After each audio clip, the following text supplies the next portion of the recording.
On s'est questionné longtemps sur comment appeler cette conférence. On nous a demandé un titre. Donc c'est très délicat de donner un titre. On a réfléchi quelques temps pour essayer de trouver une belle appellation, et on ne voulait pas que ce soit un titre qui soit réducteur d'une approche ou qui soit réducteur de notre pratique ou d'une façon de faire ou d'une particularité. Et en cherchant, on a trouvé ce mot, substrat, qu'on trouvait assez juste, parce que pour nous, c'est tout ce qui nourrit notre travail, tout ce qui nourrit nos projets, notre pensée, tout ce qui nous est particulier, tout ce qui nous est personnel. Et on trouvait que ce mot était très, très juste. Puis il avait une belle métaphore de la vie, de la nature et de tout ce que ça comporte. Donc notre agence s'appelle Tank. On a pris l'habitude de jamais l'expliquer, mais je pense que c'est assez équivoque. On vous laisse cheminer avec ce mot. Et on va présenter rapidement pourquoi on travaille ensemble, là où ça a commencé. Et on a choisi cette image. Donc il y a quelques personnes ici qui connaissent. C'est un bâtiment en béton en Belgique. C'est un bar. Et c'est le bar de l'école de l'Institut Saint-Luc d'architecture. Et c'est là où on a commencé. Donc on s'est rencontrés certainement dans ce bar ou dans l'école. Et on s'est rencontrés en 1992, donc il y a tout juste 20 ans. Et on s'est rencontrés en première année, donc notre histoire a commencé là. Et on aime beaucoup aussi ce bâtiment. On verra que quand on a choisi cette photo, moi je me suis rendu compte qu'il y avait quelques relais après dans notre travail.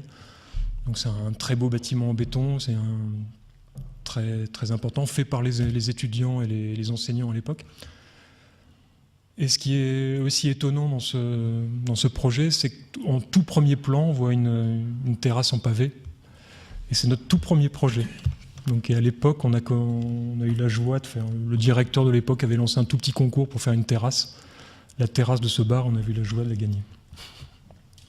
Donc l'histoire commence ici. Très rapidement, pour parler de l'agence, quand même. Donc ça fait quelques mois qu'on est de retour à Lille. On a passé quelques temps à Roubaix et aujourd'hui on est à Lille. Et quelques photos de l'agence, parce qu'elles sont vraiment révélatrices de notre façon de travailler. On l'appelle l'agence, mais c'est avant tout un atelier. Donc c'est un lieu, on voit ici, où on fait des maquettes. On fait des maquettes en carton, des maquettes en papier, des maquettes en bois, des maquettes en acier. On prend beaucoup de plaisir à les faire. Et c'est aussi la porte d'entrée de l'agence. Donc quand les gens pénètrent dans l'agence, ils passent par là. Donc ils passent par cet atelier. C'est également un lieu où on essaye de revendiquer ce qu'on est, ce qu'on aime, nos passions. Il y a des affiches, il y a des peintures. On a fait ce mur avec des amis graphistes de Lille, de l'atelier télescopique. On y accroche nos vélos. Donc c'est là une photo un peu plus traditionnelle d'une agence au travail. Et une photo d'une agence qui n'est pas au travail. On aime ce lieu parce que c'est un atelier qui a été réhabilité il y a quelques années, transformé en maison, par d'autres architectes que nous. Et on a eu la choix de reprendre cet atelier. Du coup, c'est également une maison. Donc c'est un lieu de travail, mais c'est surtout un lieu de vie pour nous, très, très vivant. Et on aime beaucoup y passer du temps. Alors, ça, c'est le premier projet réalisé. C'était une commande assez particulière. On est à Villers-sur-Authie, donc dans la Somme, le long donc le terrain est installé ici dans un grand corridor vert, composé de châteaux, d'abbayes. Il y a un grand patrimoine bâti, et le propriétaire possède un château qui il réhabilite, il reconstruit pierre par pierre, il aménage différentes parties. Et une des problématiques que le propriétaire a, c'est que aujourd'hui ce terrain ce château qui est campé dans l'axe de symétrie principale et entouré de douves, c'est un site magnifique, n'a pas son entrée dans l'axe historique. Alors ici on voit une vue, on voit le château en arrière-plan, le petit village. On aperçoit aussi ici la bergerie sur le côté. Et quand on arrive sur le site, on est tout de suite forcément séduit et saisi par la force des lieux. Cette grande perspective, la passerelle existante qui est très belle, rouillée, patinée par le temps, les berges, qui viennent tenir les terres sur le côté, avec un côté un peu abîmé. Et là, on voit cette ancienne bergerie, latéralement, avec une petite maison blanche, un morceau de mur, et ici, une berge un petit peu abîmée. Donc, on est très inspiré par le contexte, forcément. Et puis, depuis le bord du château, sur le côté, on retrouve également une île avec une passerelle complètement rouillée, un peu désossée, qui trône là, et qui ne permet plus de franchir, mais qui a toujours sa silhouette et son squelette installés. Et donc la demande porte sur la reconfiguration, donc c'est une petite commande, mais avec de gros enjeux pour le client, mais aussi pour nous, comme toute première commande. Et donc on voit que la question qu'il nous pose, c'est comment je pourrait de nouveau rentrer dans l'axe. Et puis il nous explique aussi ses projets futurs, et en discutant avec lui, on se rend compte que finalement, à terme, il souhaite aussi aménager la bergerie et pourquoi pas installer une promenade vers les bois. Et cet accès sur le côté, historiquement, c'est l'accès de service, et c'est l'accès qui aujourd'hui est emprunté par les propriétaires et les personnes qui arrivent au château. Donc, alors pourquoi cette image ? On a très vite cherché une solution pour résoudre les problématiques posées, créer un accès, une allée de château. Il fallait se déhancher pour rentrer de nouveau dans l'axe historique, créer des liens. Donc c'est un projet qui travaille sur la métaphore végétale. Alors on voit ici l'installation des cheminements. Donc ces cheminements, on a testé différents tracés. Et on a souhaité également faire en sorte qu'on franchisse de nouveau les douves, mais sans rivaliser avec l'ancienne passerelle qui est très forte, qui a un élancement important. Ici, on voit le tracé installé. On crée la connexion vers l'extension future de la bergerie et venir faire corps avec l'ancienne passerelle. Ici, on voit l'installation avec la séquence d'entrée en plan. Alors le travail d'épercement, je vais peut-être un petit peu vite, c'est-à-dire qu'il fallait également éclairer cette passerelle, créer un portillon, mettre la nouvelle adresse, installer la boîte aux lettres et répondre à ces liens futurs. Et donc on a essayé de trouver un projet le plus sensible et poétique possible, qui sur ces idées, sur ces couches d'idées et sur ces différentes problématiques, soit une réponse forte et unitaire. Donc on a travaillé sur l'acier, le matériau est assez vite arrivé dans l'histoire du projet. Ici vous voyez la passerelle en atelier. Ça c'est l'installation. Alors une autre donnée que je n'ai pas expliquée, c'est que le propriétaire souhaitait une installation très forte, qui se voit, qui se marque dans le paysage. Et on n'adhérait pas forcément totalement à cette position, et on a essayé de comprendre pourquoi. Et finalement, on a utilisé une intervention suffisamment forte pour retourner l'entrée actuelle, c'est-à-dire dans la séquence d'entrée, de déplacement, mais qui aurait un impact limité, qui soit beaucoup plus fine dans la perspective vue depuis le château, pour ne pas jouer, ne pas rivaliser avec cette perspective et cette vue. Donc ici, on voit le tracé installé sur place, le petit pas de côté que forme la passerelle, et le déhanchement, avec une accélération de la perspective, pour aller se décaler, rentrer dans l'axe historique. Donc la passerelle a été pensée pour être préfabriquée en atelier, qu'on puisse la transporter sur un camion. On voit ici le franchissement, avec un aspect très volontaire. On a un acier qui est plié, qui forme main courante. Et on a travaillé ce jeu de perforation que vous avez vu précédemment en réinterprétation des motifs floraux de la passerelle existante. C'est une espèce de dialogue, de connexion avec cette passerelle. Et ces motifs perforés, on les a ensuite reconduits, vous verrez un peu plus loin dans les cheminements, pour intégrer le dispositif d'éclairage de la passerelle. Alors sur cette photo, on voit bien le rapport en coupe au terrain. On est juste venu enfoncer progressivement le sol pour que dans la vue depuis le château, on ne le voit pas trop. Ici, on la voit sur le côté. Le travail de l'acier, le travail du détail pour utiliser la matière et la structure pour raconter le projet. Le projet est lisse Et visuellement, on protège un peu la vue des personnes qui arrivent depuis le château. Par contre, la structure est répétitive. On n'est pas venu le coquer des deux côtés. Et on vient libérer la vue vers ces lames d'acier qui offrent aussi, quand on passe sur la passerelle, une vue vers l'eau un peu marécageuse des douves. Ensuite, on est venu replier. Alors, j'ai pas expliqué aussi qu'on a fait sauter la petite maison qui était plus du tout utilisable.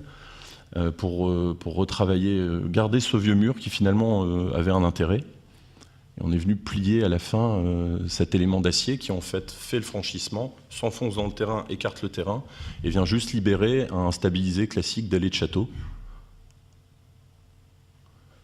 Alors, dans ces photos, on voit aussi les rapports de teinte. Là, c'est ce que j'expliquais précédemment dans le rapport à l'eau, le travail des percements.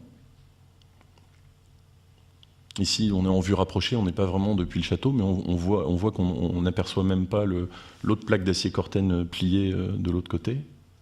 Là, on voit la passerelle à gauche, le château de l'autre côté. Cette photo elle est intéressante aussi dans le rapport de teinte. La matière du projet fonctionne très très bien avec les teintes du site.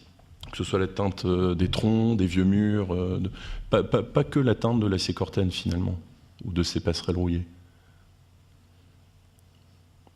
Et ici, on voit la vue finale du projet avec la fosse jumelle, la passerelle d'origine et les liens et la future extension un petit peu plus loin vers la bergerie. Et ce qui nous semble intéressant dans ce projet, qui est un de nos premiers projets, c'est qu'à la fin, la réponse se nourrit de couches d'idées, de lectures d'intentions, mais se finalise en un seul élément qui finalement répond à tout. L'allée, le franchissement, le portillon, l'éclairage, la poésie du site, l'histoire des lieux. Et on aime fabriquer des projets qui se nourrissent d'un certain nombre de couches et qui se traduisent finalement en un élément très fort, unitaire. Et on essaie de raconter un maximum de choses avec un minimum d'éléments. Alors, juste avant de présenter ce projet-là, parce que je me suis rendu compte que j'étais parti très vite et j'avais oublié de présenter le principe. Dans tous les projets qu'on présente ici, on a fait un choix de les présenter par ordre chronologique, qu'on a un peu modifié de temps en temps, mais ça suit comme l'évolution dans le temps de l'agence. Donc ça suit l'évolution des échelles. On a fait après certains choix de thématiques qu'on rassemblera derrière, mais il y a quand même un ordre progressif. Donc ce projet, c'est une commande un peu particulière, c'est 4 maisons à Villeneuve-d'Ascq. Donc Villeneuve-d'Ascq, c'est une ville nouvelle qui a été construite dans la périphérie de Lille. Donc où on aperçoit le grand stade de Lille là, qui est tout fraîchement construit sur le côté. Et ce qui est assez intéressant sur ce projet, ça questionne fortement la relation qu'on a au territoire. Quand on regarde cette carte, on voit qu'on est dans l'urbanisation complète, on est dans un territoire qui est complètement morcelé, complètement construit, complètement retravaillé par l'homme. Il n'y a que de la ville, que des champs, que des terres agricoles. Et quand on se rapproche, on verra mieux après sur certaines photos, il y a un bosquet, là, il y a un tout petit bois qui a été préservé par le propriétaire. Donc c'est un propriétaire qui a une belle propriété et ça permet de conserver un moment un espace, le dernier espace de bois autour de l'île.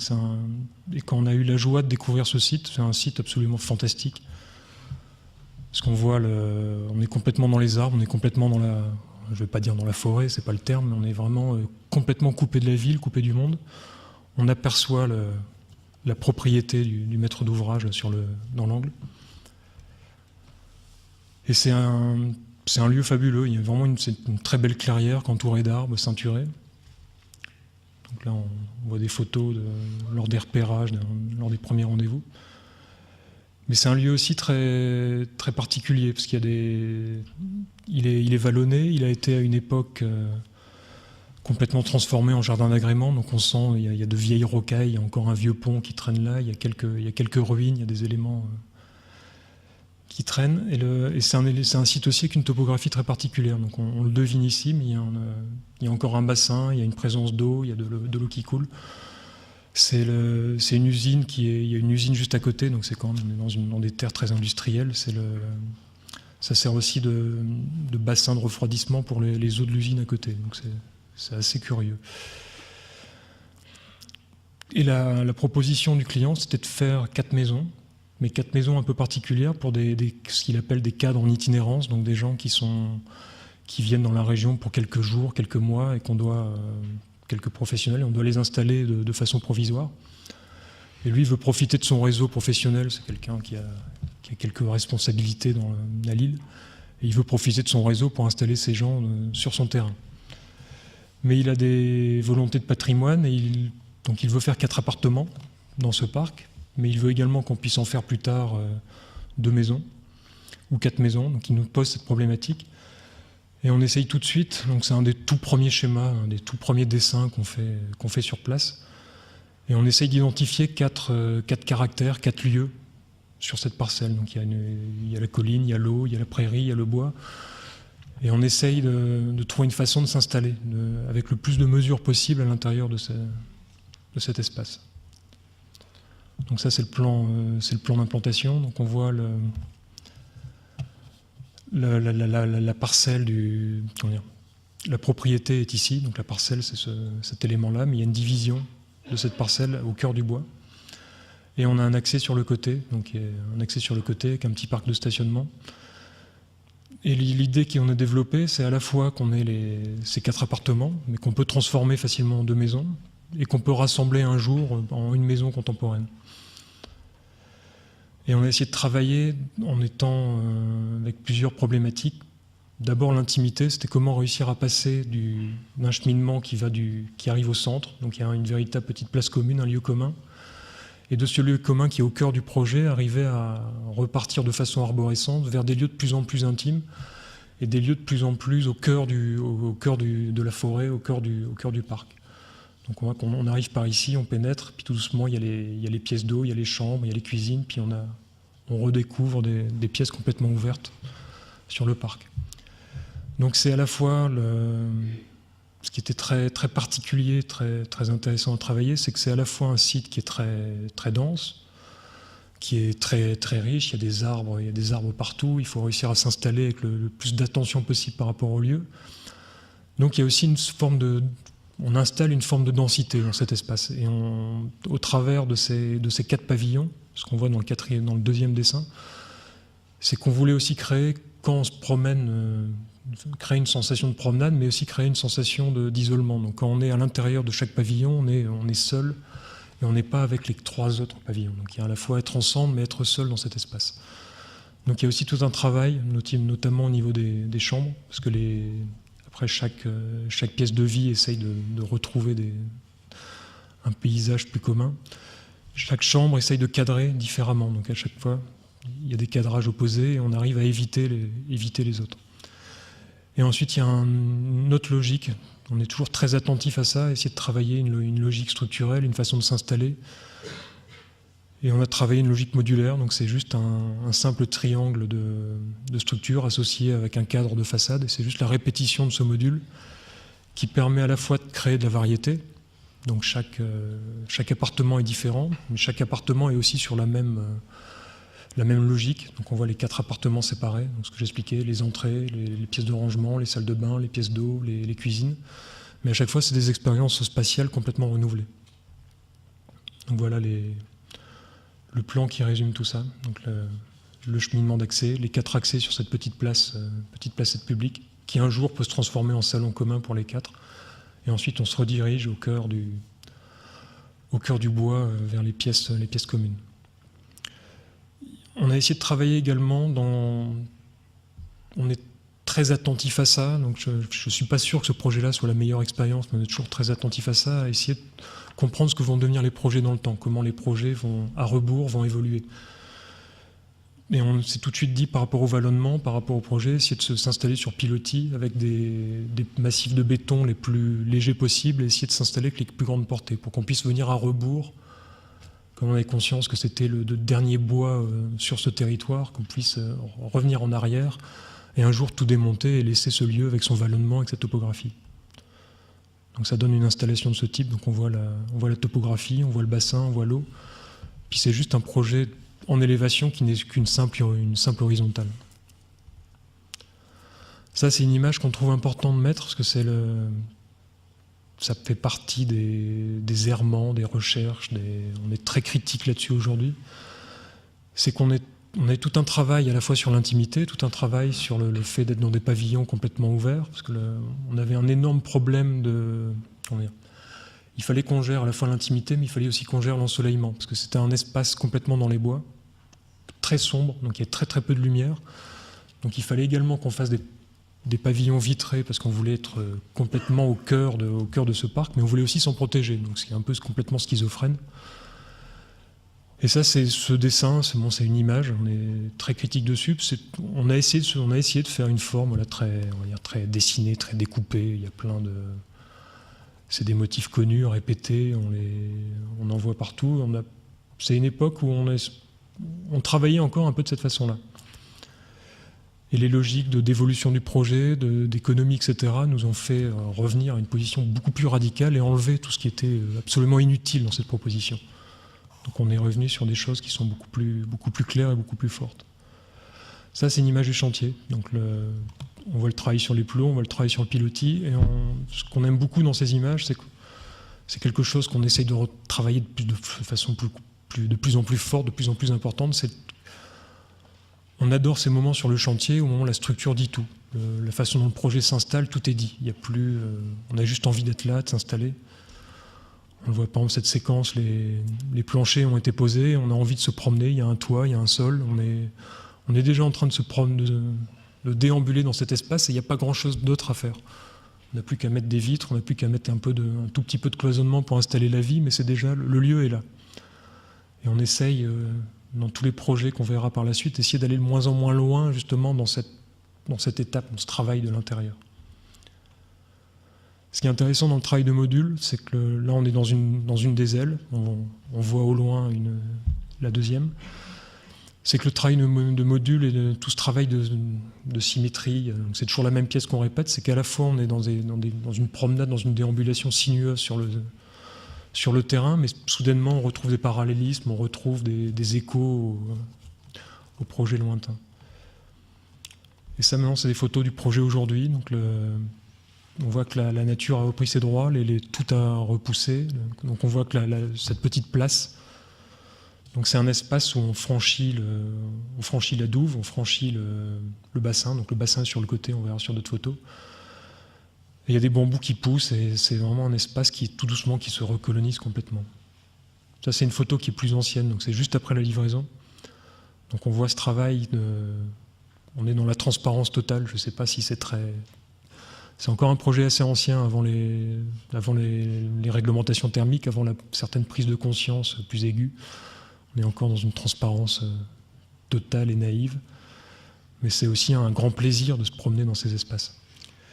Il y a un travail qu'on a fait aussi sur l'intimité. Donc plutôt qu'aller mettre un parement en alu esthétique, il y a juste un travail sur les rideaux et sur les voilages. Donc il y a deux niveaux de voilage, un voile et un rideau, et c'est aux clients, donc aux gens qui s'installent là, comme c'est on n'a pas une relation avec un maître d'ouvrage habituel qu'on pratique dans les maisons, qu'on a le temps de connaître. Donc là, on ne sait pas à qui s'en adresse.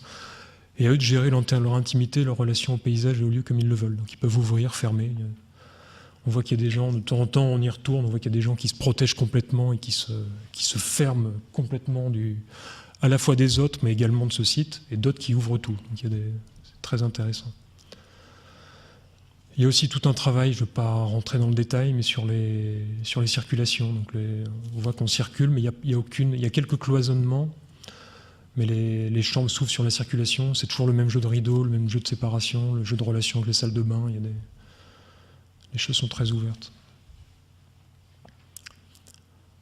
Aussi, ce qui est important pour nous, il y a un gros travail sur le détail, un gros travail. Donc on est sur une structure en acier galvanisé. Donc il y a un gros travail sur les portées, sur le module, puis on essaye de soigner au maximum les détails, les accroches, que les choses soient les plus fines possibles et les plus essentielles.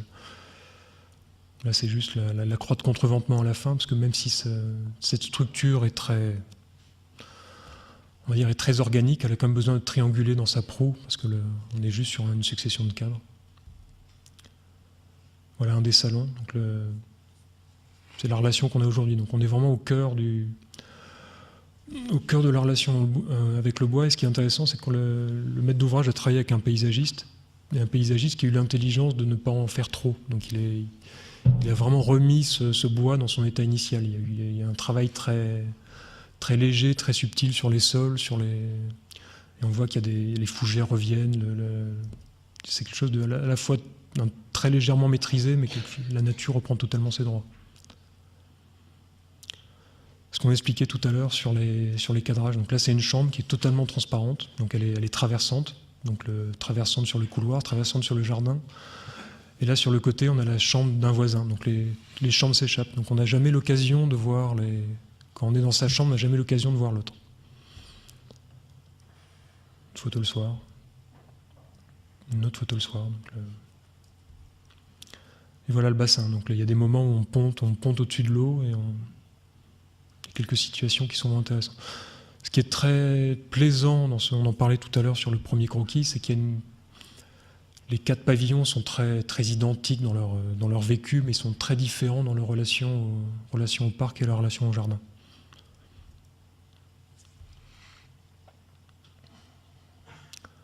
Juste pour en parler aussi un tout petit peu, et je finirai là-dessus, parce qu'il y a énormément, vous verrez de très nombreuses photos qui sont ici, qui sont des photos de Julien Lanoux, donc c'est un photographe belge. On adore travailler avec lui parce qu'il a une capacité à retranscrire ces moments. Alors je vais vous parler rapidement, un petit pas de côté. Je ne vais pas rentrer en profondeur dans le sens de ces projets, mais on voulait quand même vous montrer, sur base de présentation qui vient d'être faite sur les maisons, sur les maisons de Villeneuve d'Ascq, quelques projets de maisons pour vous expliquer rapidement certains aspects de ces projets. Les projets de maisons individuelles, on a démarré par ces commandes-là. C'est des projets où on peut vraiment aller loin dans le rapport à l'utilisateur, le rapport au maître d'ouvrage, mais aussi gérer la complexité du projet et la narration du projet. Et on a pu expérimenter, avec le recul aujourd'hui, on se rend compte qu'on a pu expérimenter dans ces projets la gestion de la complexité du projet. Alors, si on peut comparer ça à une commande publique où on va devoir gérer énormément de complexité, que ce soit des complexités de normes thermiques, acoustiques, d'usage, d'exécution, de marché public, enfin, on peut les aligner, ça a déjà été dit 1000 fois. Ce qui nous intéresse, c'est que l'architecture qui, pour nous, est narrative et on raconte une histoire, c'est vraiment son parcours, le parcours du projet, la recherche qui nous intéresse, que le projet trouve son histoire propre. On ne veut pas savoir à l'avance à quoi il va ressembler, mais qu'à la fin, ce projet soit très très fort et très simple à lire, en absorbant toute cette complexité. Et c'est un peu ce qu'on peut voir sur cette petite maquette de la maison qu'on a réalisée à Radinghem, où finalement on est venu juste installer un grand terrain en longueur qui ne pouvait pas être construit, et on est venu saisir la vue par cette grande pièce et flanquer de part et d'autre, à l'est et l'ouest, les fonctions distribuées par cet espace. Donc c'est un espace distribuant, et juste au-dessus, en compression, les espaces de nuit qui, eux, s'ouvrent à l'est avec la vue sur les champs. Ici, on voit aussi, alors, une autre caractéristique de nos projets, c'est qu'on aime saisir les moments où physiquement le projet se met en dialogue avec son site, que ce soit par la matière, par le dialogue qu'il établit avec le site, ou avec l'histoire des lieux, mais aussi dans l'univers, les atmosphères. On voit sur cette photo l'ancrage au hangar agricole noir, que vous voyez à droite, qui nous a tout de suite frappé en arrivant sur ce village. C'est des silhouettes de hangars qui font partie de l'imaginaire commun, qu'on retrouve souvent en périphérie des villages dans les web, et on s'est ancré sur cette idée de silhouette sombre.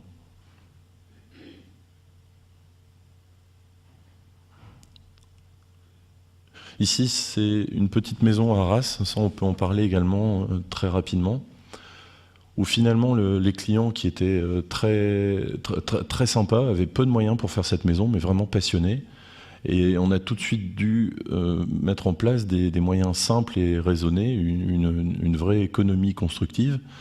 Donc la réponse, ça a été de fabriquer un espace linéaire, où on passe vraiment progressivement, encore une fois, on peut trouver des connexions de l'intimité vers la vie à l'arrière, et où très simplement, en installant un grand mur rideau porteur, donc le verre est porté par les séquences de poteaux, au sud, avec une casquette qui vient protéger des surchauffes, on a juste installé, avec le dénivelé, une séquence d'entrée qui permet de rejoindre au milieu de la maison l'entrée entre la partie nuit et la partie jour. Et un petit peu plus loin, baigné en pleine nature, en relation sur le côté avec l'arbre, le séjour qui a une double orientation, et cette terrasse qui vient s'installer et qui fait corps avec l'intérieur. Ici, quelques photos du résultat vu depuis le fond de la parcelle. C'est vraiment une maison qui appartient au jardin, c'est une de nos maisons les plus simples, qu'on a réalisée avec le moins de moyens, et une maison qu'on aime beaucoup et qui ne se met pas forcément dans les images ou qui n'a pas d'autre chose à raconter que la qualité d'espace qu'elle offre aux occupants, et de lumière et de vue. Et pour nous, c'était une étape intéressante. Une maison à bercer, dans les champs. Ici, on la voit un petit peu surgir comme ça entre les deux épaisseurs de maïs de part et d'autre, ce qui n'est pas toujours le cas. Et on a aussi voulu vous la montrer parce qu'on aime lire aussi après coup. Pour nous, l'architecture doit être capable doit accepter de vieillir. C'est un organisme vivant, des corps mortels, et capable de se patiner avec le temps et de trouver un dialogue poétique et sensible avec le site. Et on aime aussi, alors, ce dialogue poétique et sensible avec le site, on essaie de l'installer de manière raisonnée. On pourra le voir dans d'autres projets. Je pense notamment à ce qui vous sera expliqué sur le projet de Péronne un petit peu plus tard.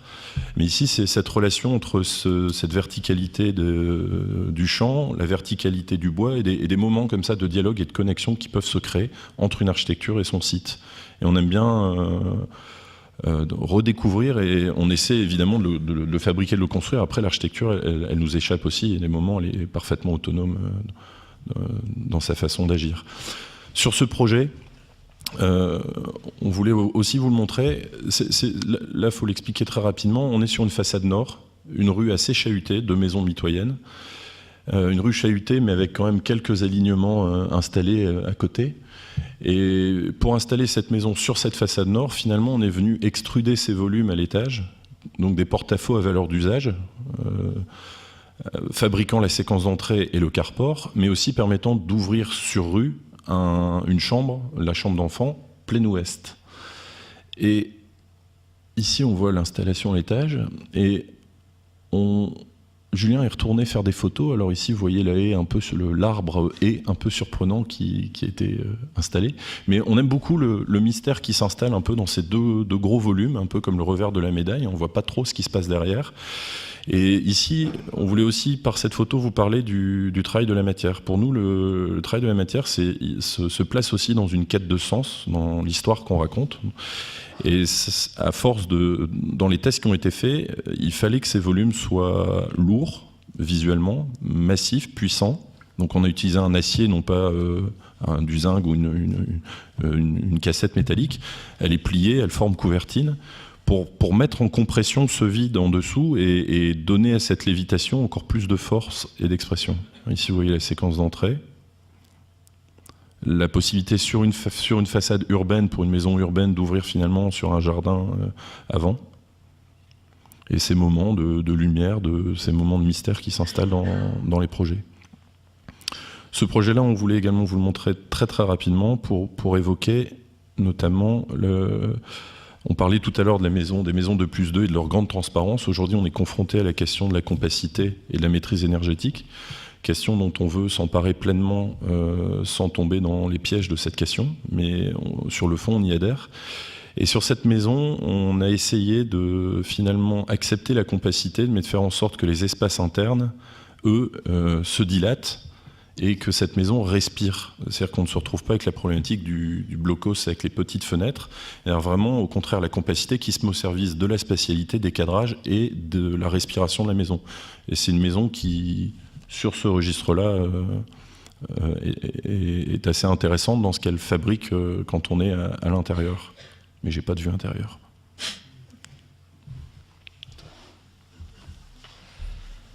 Alors, le collège Claude Lévi-Strauss. J'ai un doute maintenant, je ne sais pas si c'est le premier ou le deuxième pour le public. C'est notre deuxième projet public. Le premier, il va venir après. Donc c'est un collège à Lille, mais dans une situation un peu particulière. Donc Lille, c'est une ville qui est ceinturée par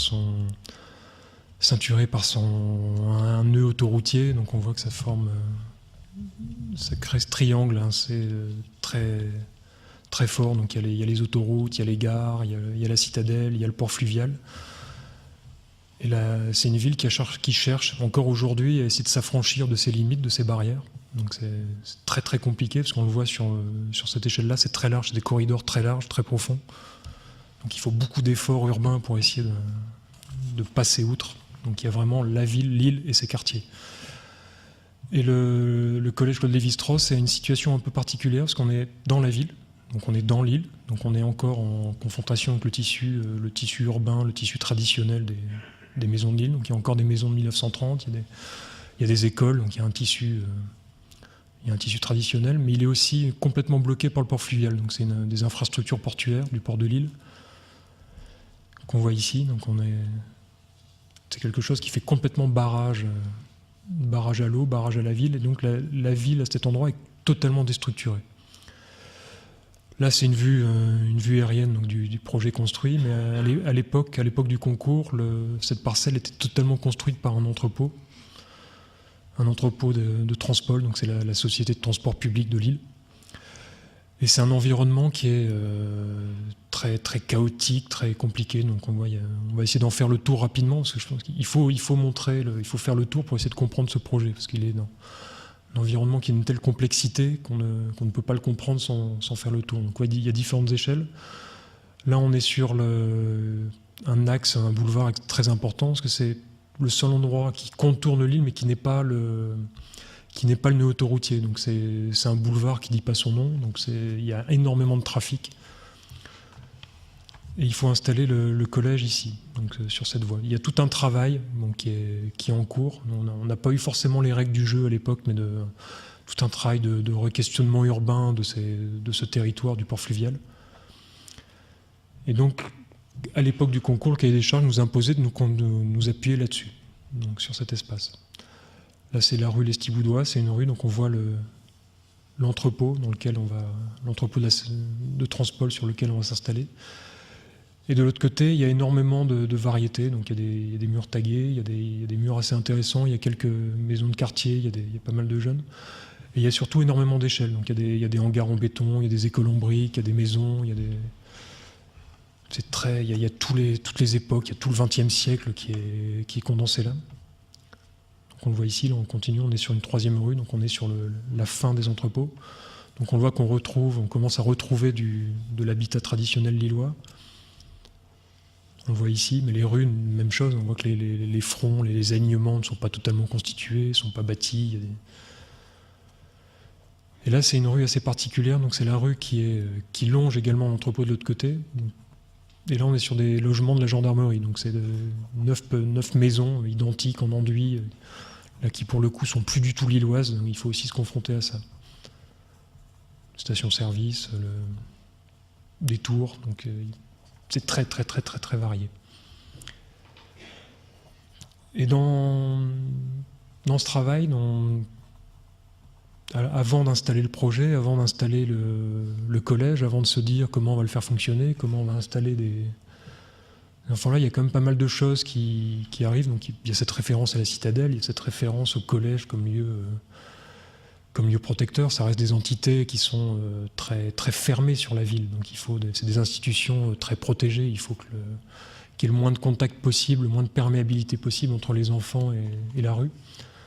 Donc c'est un peu cette image de la citadelle qui est très très forte, qu'on pourrait utiliser. Donc, on prend ces images de la citadelle de Lille, donc on voit qu'on est juste dans la minéralité, dans les murs.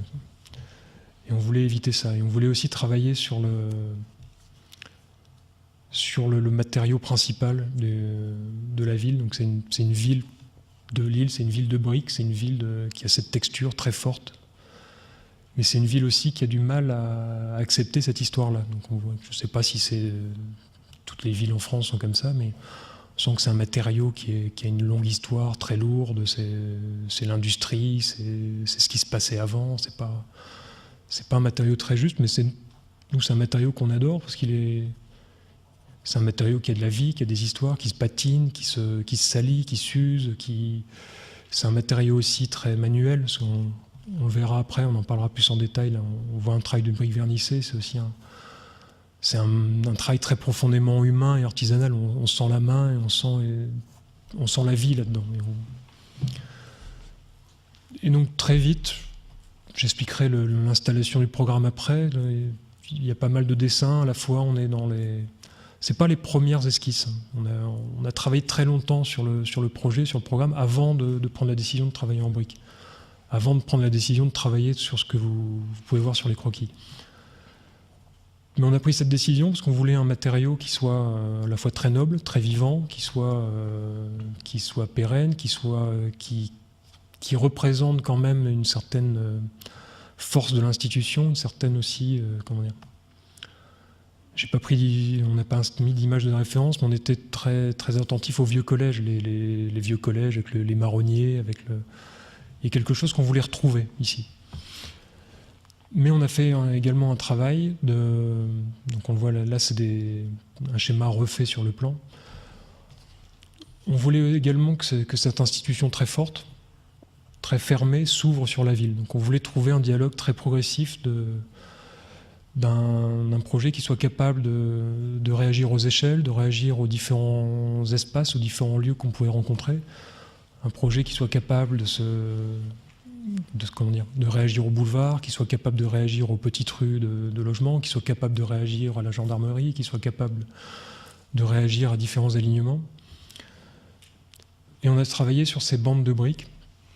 Donc c'est pour essayer de trouver justement des formes de continuité entre la ville et la cour. Donc c'est ce qu'on voit ici. Donc, on a le boulevard de la Lorraine, la rue, donc on voit qu'il y a différentes échelles qui sont installées là.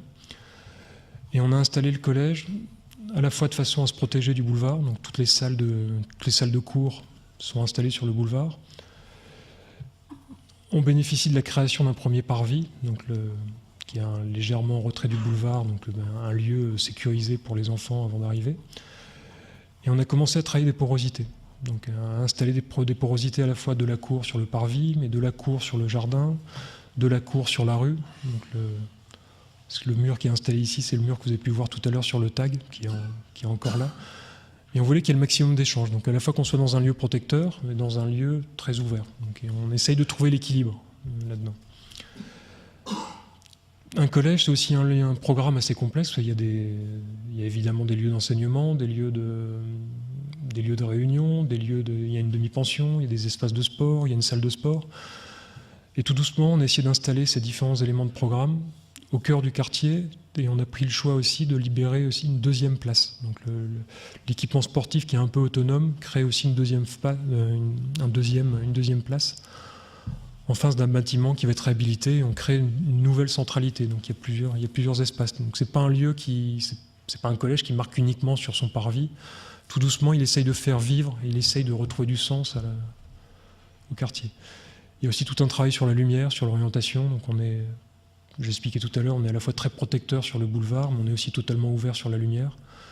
Donc tout le travail de ces bandes, de ces anneaux, de ces bandes, essaye tout doucement de s'apaiser, de redescendre pour retrouver l'ensoleillement pour la cour, retrouver l'ensoleillement pour les espaces sportifs, de l'ensoleillement pour la salle de demi-pension.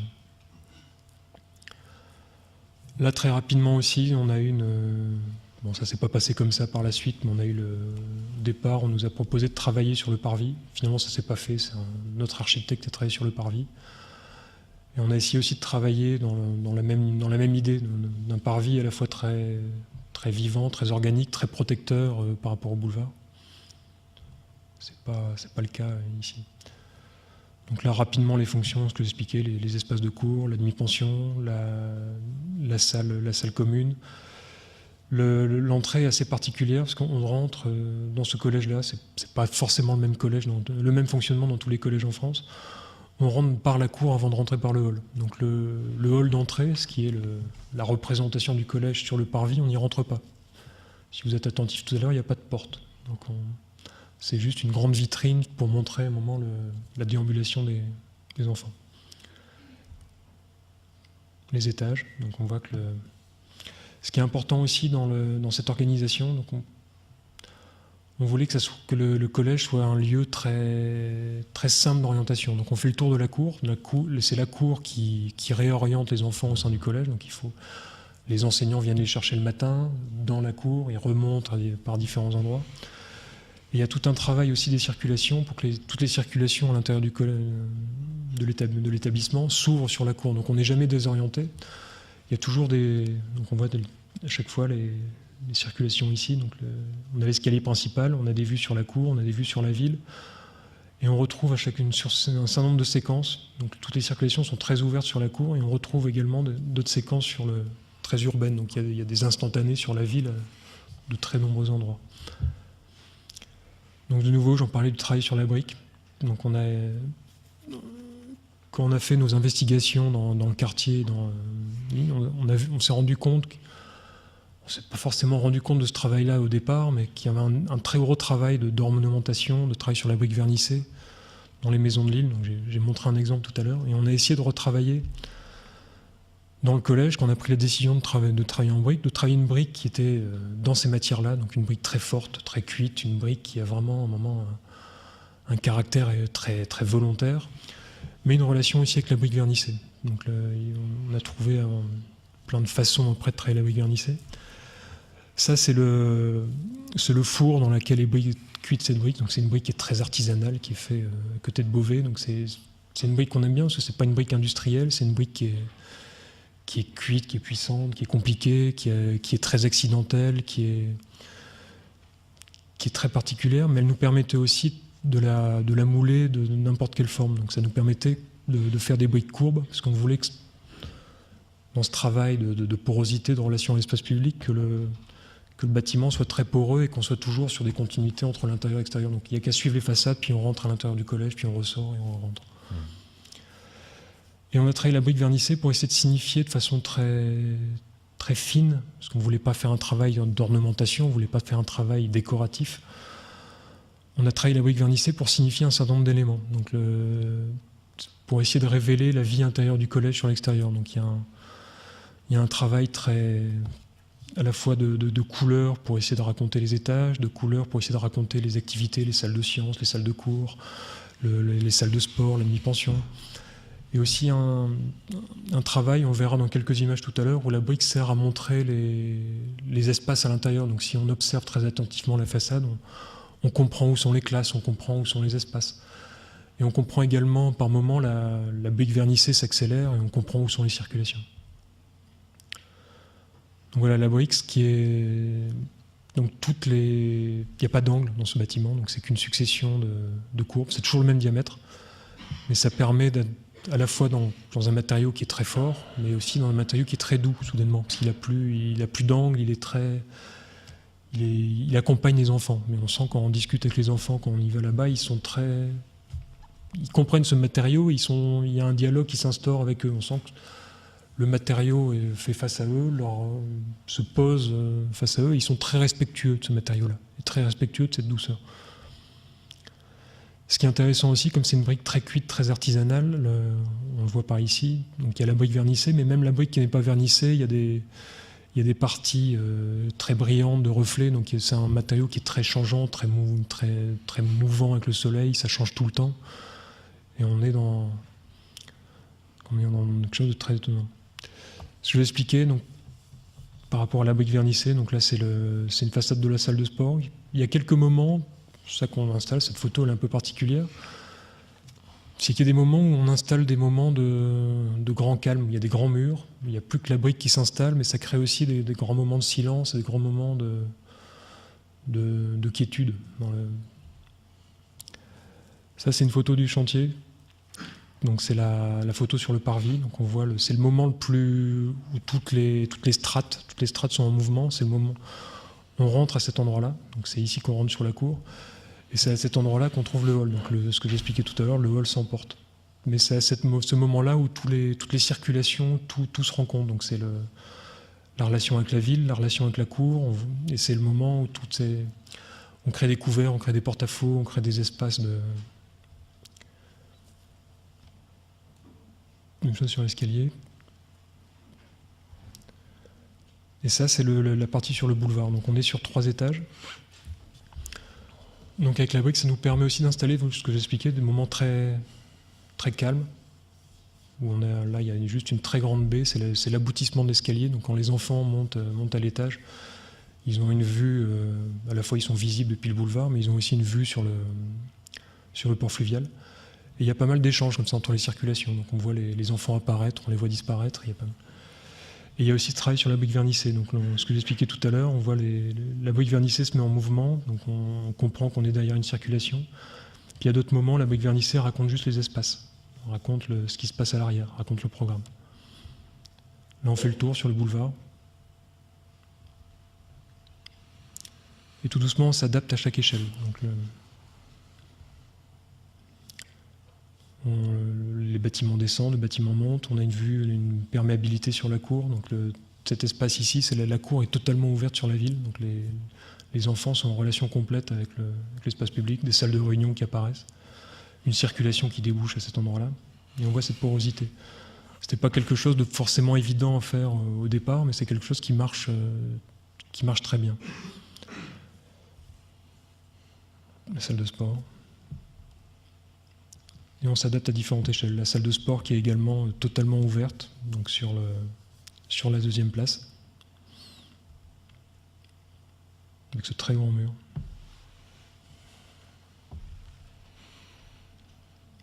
En relation, donc tout doucement, on arrive à recréer des urbanités, des espaces. La salle de sport refait écho à ce bâtiment. C'est celui-ci qui sera réhabilité après pour faire un équipement plus tard. Les maisons, parce que chaque collège a des maisons qui s'installent, donc qui se remettent dans la rue urbaine. Il y a tout un travail aussi, là on va rentrer sur la cour, sur les couverts. Donc il y a tout ce travail de porte-à-faux, de couverture, etc. C'est pas un travail qu'on a fait gratuitement. On a installé tous ces espaces de surplomb, tous ces espaces de couverture pour... ça, je vais en parler, je continuerai après sur les surplombs. Ça, c'est un travail de l'atelier télescopique, donc c'est les graphistes de Lille avec qui on travaille régulièrement, qui ont fait un travail sur la cour. Donc il y a ce travail graphique qui a accompagné l'écriture du projet, mais c'est aussi un travail pour essayer de jouer dans la cour. Donc ça crée de nouveau, ça crée des lieux, ça crée des passages, ça crée des couloirs, ça crée des petits espaces, ça crée de nouveau une certaine urbanité. Et on voit ces multitudes de porosités. Donc il y a des moments où on est à couvert, ça permet donc on est à couvert, ça permet d'aller à la mi-pension, ça permet d'aller manger, ça crée des longues continuités avec les préaux, donc on est toute la cour, il n'y a pas un seul préau et des espaces sous la pluie, on peut faire le tour, donc on peut circuler complètement en étant protégé. Et là c'est une vue sur le jardin de la mi-pension.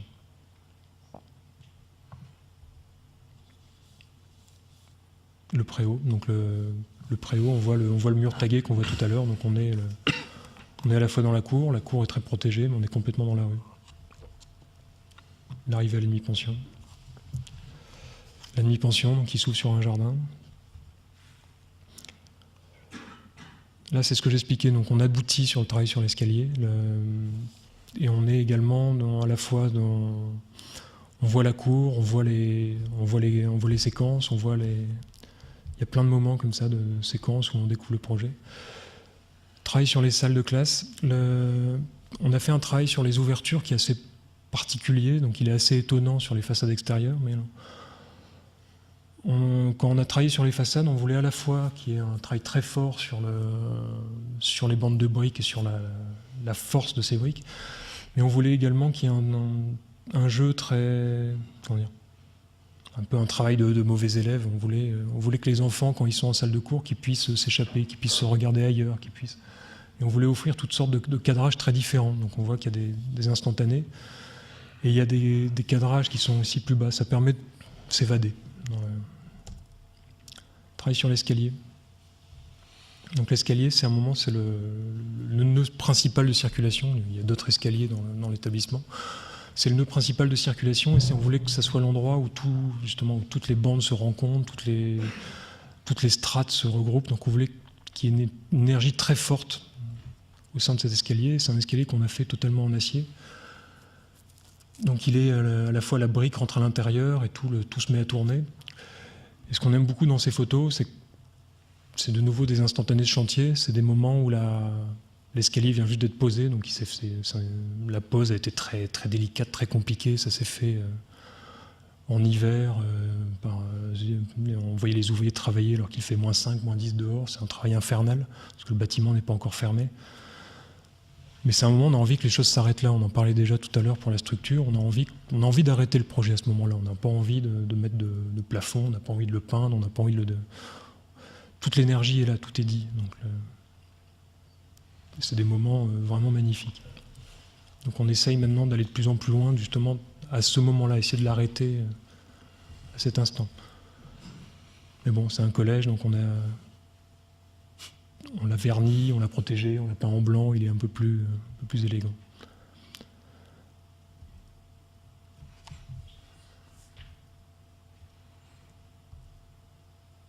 Ça, c'est aussi une photo de Julien, qu'on essaye de travailler des photos différentes. C'est une photo qu'on adore, parce qu'on voit, on est sur le trottoir, on regarde dans la cour, et il est tombé sur ce gamin avec son t-shirt collège, et on voit qu'ils sont tous très très contents d'être là, et on voit que vraiment cette relation sur la rue est vraiment importante. Alors, la médiathèque de Proville, c'est notre premier projet public. Donc, pour parler rapidement de Proville, on est près de Cambrai. On a le Bois Chenu, qui est un parc écologique public, un grand parc public. On peut se promener, se balader. Les Provillois sont très très fiers de ce parc et ont gagné de nombreux prix. Donc c'est des gens qui sont vraiment habitués à vivre en relation forte avec la nature, avec l'environnement. C'est une petite commune, et ici on voit le site avec la parcelle qui nous est proposée, parcelle enclavée, le programme qui ne tient pas dans la parcelle, ou en tout cas qui la remplit totalement, donc avec des grosses questions d'amener de lumière. Donc ici on est en face du terrain, donc on a quand même de très belles bâtisses. La maison d'angle, l'actuelle bibliothèque, enfin l'ancienne bibliothèque se trouve là, l'église, et puis on voit la bâtisse et la situation mitoyenne. La maison, le voisin. Et on est également face à des élus qui est très inquiets de la question de l'architecture contemporaine. Donc c'est un concours qui se gagne sur oral, sur des idées de projet, et notamment sur cette idée, ils ont eu le sentiment d'être compris que on allait essayer de les faire arriver sur le toit et d'ouvrir les espaces sur le toit pour pouvoir y lire. Et offrir également la fonction de l'espace d'animation, parce que c'est une petite médiathèque, et donc la médiathèque a d'autres fonctions pour la municipalité. Un usage un peu décalé, un peu à part. Donc ici, on voit le dispositif qu'on a installé. On est venu placer un cadrage d'espace, un espace distribuant. On retrouve un peu le fonctionnement de la Black House qu'on a montré tout à l'heure. Cadrant sur un patio, un jardin au fond pour dégager un peu la vue et ramener de la lumière. Et flanqué avec sur le côté la distribution, les sanitaires réserves et les espaces qui nécessitaient d'être un petit peu à côté, espace de lecture, espace de consultation informatique et salle de travail. Et sur ce projet, on a vite été confronté à la question de la réglementation. Les premières versions du projet n'étaient pas du tout celles-là. On avait un projet par réflexe, on était encore fraîchement sorti des études, on utilisait le toit plat sans trop raisonner sur ces questions. Et là, on nous a imposé ces règles de toiture à pente, et finalement, c'était... Au début, un peu, on l'a pas tout de suite bien vécu. Et finalement, c'était une très bonne chose parce que ça a emmené l'histoire du projet vers une architecture de grande maison. Mais également, ça a permis d'ouvrir cette médiathèque sur la lumière, sur les vues, et de libérer également l'articulation avec la maison et la vue vers le clocher. Et donc, en se confrontant à cette question, on a pu générer des relations spatiales en coupe beaucoup plus riche que le projet initial. Donc ici, on voit quand on est dans l'espace d'animation ou les espaces administratifs, on peut avoir à la fois un contrôle visuel sur la médiathèque, mais également des vues vers le ciel. Quand on est dans les médiathèques, on dégage également des vues vers le ciel qui échappent aux mitoyennetés. Alors ça, je ne sais pas s'il passe bien. vais passer rapidement sur ce plan-là. Ici, c'est le plan de la toiture, développé de toiture, l'arrivée de l'escalier sur la double hauteur qui permet la relation, la vue vers cette terrasse. Encore une photo de maquette. Ici, on voit l'articulation qu'on a fabriquée avec cette maison et le dégagement visuel et le jeu de plis qui va permettre aussi de protéger naturellement par cette forme de pli la terrasse.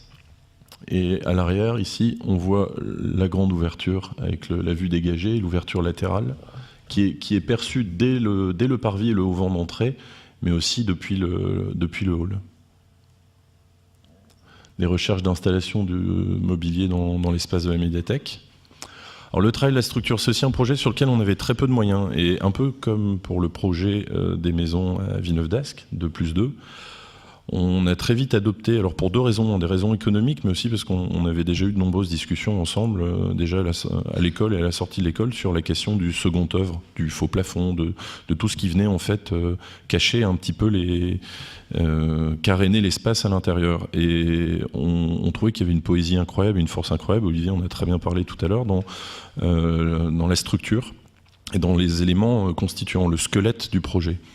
Sur ce projet, on a pu dépouiller l'espace de second œuvre. Par contre, la structure, on a un petit peu subi l'économie et on n'a pas eu le temps de totalement mettre au point une structure qui, par ses nervures, raconte l'espace. Alors, elle le raconte en partie, mais aujourd'hui, la structure que vous allez voir, c'est une structure qui correspond au poids optimisé d'acier. Donc, sur la question des liaisons et de la répartition de ce poids d'acier pour reprendre les efforts, ça reste une réponse intéressante, mais c'est une étape du parcours et aujourd'hui on essaie de continuer d'aller plus loin sur ces questions-là pour que le squelette, la structure raconte et accompagne le projet en subissant un peu moins la question des dimensionnements comme on a dû le faire ici. Donc le projet, c'est un tapis technique blanc, une charpente, un bac acier perforé, les luminaires apparents, donc une logique, un aspect très brutaliste. Et sur sa face externe, on raconte l'histoire de ce lieu accessible, de cette toiture terrasse accessible par un tapis de bois qui grise, qui prend les matières du site, et qui évoque aussi, par cette matérialité de bois, la relation au végétal, à l'environnement. Finalement, c'est un peu surprenant que les Provillois choisissent une parcelle très urbaine, très inscrites, avec leur relation à la nature. On a essayé de redonner de la lumière, de la vue, de la nature dans cette parcelle qui n'en avait absolument pas.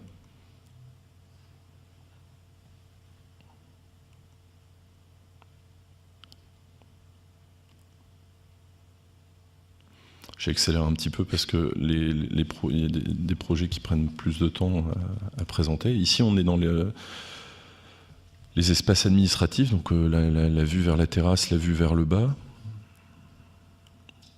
Ici, on est sur la terrasse, on voit la médiathèque en contre-plongée, et sur le côté, le vitrage de la partie administration.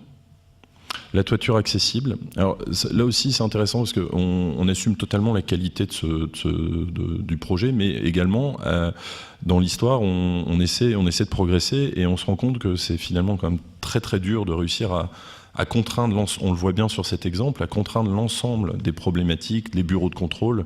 On voit bien que ce pan incliné suffit à protéger les enfants, mais il faut ajouter ce garde-corps. Et ça, c'est imposé à la fin, c'est pas forcément prévu. Le bureau d'études, alors on a du mal aussi à emmener nos ingénieurs, parce qu'on demande aux ingénieurs d'être ingénieux, mais aujourd'hui ils sont formatés dans des cadres. Alors heureusement, il y a encore énormément d'ingénieurs ingénieux, il faut les trouver, mais il y a aussi des ingénieurs qui subissent un peu les assauts des réglementations, et on se retrouve avec des bureaux d'études qui n'ont pas la même envie de réflexion, et on a des sorties en toiture, donc à l'époque, on pouvait encore les subir de temps en temps. Aujourd'hui, on essaie de totalement l'éviter. C'est un peu comme prendre un seau percé et l'amener au bout d'une pièce. C'est pas toujours évident. Mais ça illustre bien aussi notre propos sur essayer de chercher à la fin cette réponse architecturale très forte qui absorbe l'ensemble des idées de la narration du projet, mais aussi l'ensemble des contraintes. Et on pourra faire le parallèle avec la médiathèque de la Madeleine ou d'autres projets, ou Péronne, un peu plus loin. Logement. Je vais essayer d'aller plus vite parce que je pense que j'étais beaucoup trop long sur le collège. On a parlé des maisons tout à l'heure et on va aussi parler un tout petit peu du logement. On pourrait faire une conférence entière sur le logement, c'est très très très très long. Juste pour parler très rapidement de la fois de notre engagement dans cette question-là, c'est une question qui est essentielle à traiter aujourd'hui, mais essentielle aussi à traiter bien. Donc on veut pas faire de logement rapidement, c'est pas une question qu'on survole. Et on essaye de le faire avec le plus d'humanité possible, plus d'attention à l'usage et plus aussi d'attention à ce que vont être ces projets plus tard. Donc comment ces projets vont vieillir, comment ces projets vont être vécus.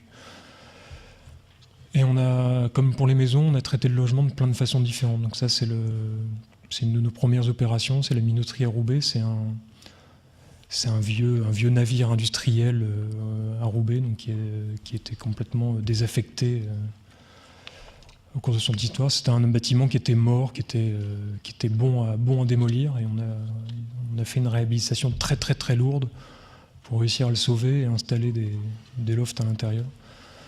Donc il y a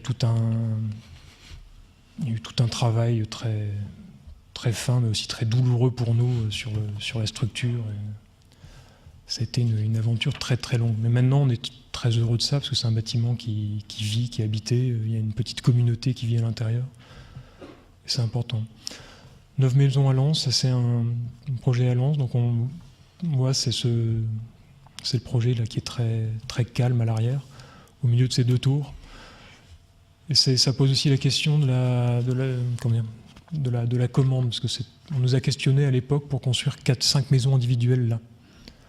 Et c'est un espace très particulier. On a ces tours bleu marine, bleu clin, de 9 étages. Donc il y a 5 plots côte à côte. Ils ont été réhabilités, on les a peints en bleu pour que ce soit joli. Et juste à côté de ça, on n'a pas mis de dessin, il y a un quartier pavillonnaire. Et comme il faut faire un choix dans les typologies, il faut faire un choix sur les échelles, on nous a demandé de faire le pavillonnaire, parce que les tours, c'est pas bien. Donc on s'est quand même re-questionné, on leur a proposé, on peut peut-être essayer de faire un peu mieux, on peut essayer de recoudre cette rue, on peut essayer de retrouver de l'urbanité, retrouver de la douceur, retrouver de l'humanité. On a fait tout un travail donc c'est des maisons mitoyennes, et à chaque fois il y a une séquence entre la maison, le garage et une terrasse qui s'ouvre sur l'ouest, qui fait que chaque chambre ne s'ouvre pas sur les tours. Donc on est à la fois, on vit cet espace, ça devient un espace public, on vit sur ces parcs. Donc les chambres sont très fermées sur la rue, par contre les séjours sont ouverts, donc on voit les portes d'entrée sont vitrées. Pour du logement social, il faut se battre pour que les entrées soient vitrées. Et donc il y a ce dialogue, il y a cet échange entre les deux. Donc là c'est juste à la livraison, donc depuis ça a poussé, ça a été habité, il y a des gens il y a des appropriations qui sont très diverses et très variées, mais c'est des logements qui vivent bien. Ça, c'est une opération en cours de route. C'est 69 logements à Lens. C'est un travail je ne veux pas rentrer dans le détail. On va bientôt, on l'espère, attaquer le chantier. Mais c'est un travail de superposition, à la fois c'est un site qui est très particulier, mais on essaye de s'inscrire dans différentes échelles. On essaye de s'inscrire à la fois dans de l'individuel, dans du collectif, dans du logement incursif, que chacun puisse s'identifier. Donc il y a à la fois un travail sur le collectif et sur l'individualité. Et c'est que des logements traversants, c'est que des logements après qui profitent aussi d'une rationalisation très forte du système constructif pour justement offrir de vraies qualités spatiales et de vraies qualités de logement. Ça, c'est une opération qu'on vient de livrer à Lille, donc sur l'île la ZAC Lille Arras-Europe, c'est un plan d'urbanisme de Michelin, et c'est un îlot qu'on a fait conjointement avec Pierre Gauthier. Et en tout cas, il fallait travailler avec des terrasses, on a essayé de retravailler la brique, on a essayé de retravailler aussi justement cette grande variété de vues, à la fois trouver des balcons qui sont complètement ouverts sur le parc qui est en face d'eux, mais qui sont très protégés, parce que on a conscience que les gens s'approprient cette pièce de façon très, très autonome et très forte, donc on sent que c'est complètement colonisé, ça devient des espaces de débarras, mais on voulait essayer de trouver un équilibre, à la fois entre la transparence, la vue, la vie et l'architecture. Alors, ruche et parking silo À Tourcoing. Donc, c'est un concours qui a été lancé par une co-maîtrise d'ouvrage, une SEM pour Tourcoing, pour l'aménagement du site de la Tossé, et le Conseil général pour le programme de ruche d'entreprise. Donc, sur un terrain et un projet urbain, sur le site de la Tossé. Donc, c'est un site industriel. À l'origine, on retrouve ces grandes forteresses de l'industrie avec des sheds, des structures de grande portée, une qualité de matière, de briques, de matériaux nobles et pérennes et bruts très présente sur le site. Le projet urbain prévoit la conservation de la passerelle qui traversait le site et vient insérer un certain nombre de nouveaux programmes. Donc, ici, on voit l'état existant, l'état actuel. Et c'est un projet qui travaille à la fois sur la mémoire des lieux et la conservation du passé, mais également l'installation de nouveaux programmes. Et dans ce dispositif, c'est aussi un site qui essaie d'éviter d'avoir une trop grande présence de la voiture et s'inscrit dans les développements futurs de la ville et le développement futur de transports en commun, et donc de privilégier les solutions douces pour le transport. Je passe rapidement le site. Et dans la question qui nous est posée, on voit ici, ça c'est un croquis de Reichen et Robert, les architectes urbanistes. Il y a un programme sur le côté de ruche d'entreprise et un programme de parking silo, avec une imbrication nécessaire pour les deux. Il y a une surface d'atelier pour la ruche d'entreprise qui oblige les ateliers à glisser sous le parking silo, et puis une cour de service pour les nécessités de livraison qui est prévue dans le projet. Ici, on voit où se situe le projet dans l'ensemble du projet urbain. Donc ici, vous voyez le projet, là c'est notre projet qui est inscrit. Et donc on a vraiment un grand parc avec beaucoup de recul par rapport à la présence de l'eau. Et ensuite une vraie densité avec le cœur de la Tossé réinvesti. Si vous voyez les schémas d'occupation du site. Une des volontés qui était demandée également au stade du concours, c'était de fabriquer sur une espèce de premier dégagement, une petite place ici, et puis de fabriquer sur l'angle ce qu'ils appelaient les lanternes. C'est-à-dire qu'on avait à la fois un premier niveau qui devait avoir une hauteur suffisante, environ 5,40 m de mémoire, pour permettre de fabriquer des mezzanines et surtout dialoguer avec les grandes forteresses industrielles qui installent leur rez-de-chaussée sur une séquence très haute. C'était donc une volonté d'inscription urbaine, mais aussi la volonté de fabriquer des lanternes et un signal fort, parce que le bâtiment allait articuler l'entrée du site et indiquer en drapeau la Tossé, on entre sur le site. La fonction du parking silo, c'était également de permettre le stationnement sur l'ensemble du site et de se connecter aisément à la passerelle et la liaison vers l'ensemble du site, la liaison piétonne.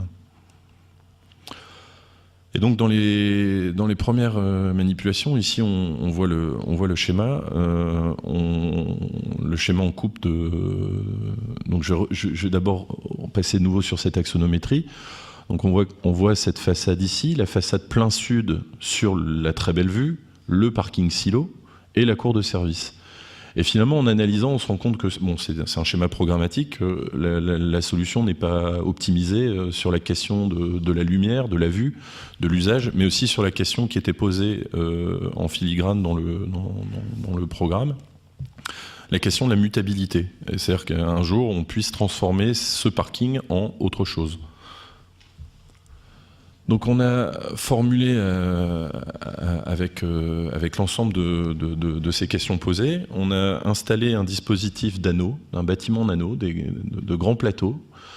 On est venu installer la ruche au sud, ici, sur la vue, sur les très grandes vues sur le parc, le parking à l'arrière, et installer un dispositif vertical, une espèce d'urbanité verticale, avec ces grands plateaux en anneaux, la cour de service au centre, pour offrir déjà une vraie réponse à la mutabilité, qu'on puisse amener la lumière dans ces plateaux en profondeur à terme, voire transformer un jour cette cour de service en autre chose, mais également pour permettre de placer les fonctions avec les bonnes relations, les bonnes vues, la conciergerie, les fonctions partagées, l'autopartage, la location de vélos et l'espace conciergerie qui doit permettre l'installation de différentes fonctions partagées, pressing, etc., ouvertes vers le cœur d'îlot sur le site. Et la lanterne. Et les ateliers, eux, viennent s'installer au rez-de-chaussée, dans la grande hauteur, autour de la cour de service. Donc ce dispositif d'offrir, un des points particuliers de notre réponse, c'était d'offrir un bâtiment qui met sur un pied d'égalité la ruche d'entreprise et la voiture. Et donc, pour permettre cette mutabilité, on a installé donc on voulait faire des grands plateaux libérés de tout point porteur. On est venu installer un dispositif d'exosquelette, on va pouvoir le voir, un casier, qui a la capacité d'absorber à la fois la présence de la voiture sur une séquence de 2 voitures, mais également de venir fabriquer l'installation, l'occupation à l'image d'une étagère, hein, de la ruche d'entreprise. Et lorsqu'on a mis au point cet exosquelette, on avait une structure assez rigide, assez dure, et rapidement on est allé vers un travail plus poétique et plus sensible. On a essayé en plissant finalement ces alvéoles. Donc on a vraiment l'image, l'analogie avec les alvéoles d'une ruche, d'entrer en dialogue avec la présence des sheds et d'amener une certaine douceur dans le projet. Et ce travail de pli a permis également, progressivement, de finalement donner corps à toute l'architecture.